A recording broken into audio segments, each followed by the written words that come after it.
আলোচিত না হলে, ভাইরাল না হলে কোনো বিচার যে তাড়াতাড়ি হয় না, ওইটাও আপনারা আজকে বুঝে গেছেন। রামি স্যার যে মামলার রায় আপনারা পেলেন, এটার পরে আপনারা প্রমাণ করলেন যে আপনাদের সক্ষমতা আছে বিচার করার, কিন্তু আপনারা করেন না। একটা চার্জশিট আসতে অন্য মামলায় তো অনেক দিন লেগে যায়, 7 মাস 8 মাস লেগে যায়।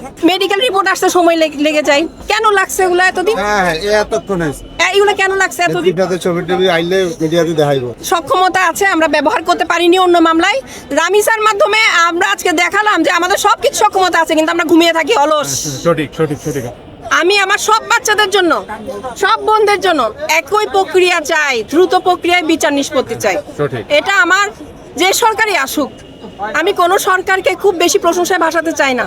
যে সরকারই আসুক তার কাছে একটা আমার আহ্বান, একটাই অনুরোধ, প্লিজ রামি স্যারটা যেভাবে তাড়াতাড়ি করছেন বাকিদেরগুলো তাড়াতাড়ি করে দেখান, আর মাদকটা নিয়ন্ত্রণ করেন। ইনশাল্লাহ সমাজে সবাই ভয় পাবে। এসিড দমন হয়ে গেছে না, এসিডের অপরাধ এখন শুনেন কোথাও, এটাকে সবাই ভয় পেয়ে কিন্তু স্টপ করে দিয়েছে। 90 দশকে আমরা কি দেখেছি?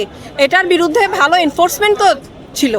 এখন ধর্ষণের বিরুদ্ধে আপনি রামি স্যার মাধ্যমে আজকে থেকে শুরু করেন, 3 বছরের মধ্যে দেখবেন আপনি রামি স্যার মতো ঘটনা আর ঘটে না।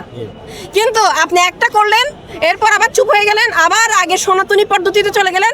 রামি স্যার এই ঘটনা পুনরাবৃত্তি ঘটতেই থাকবে।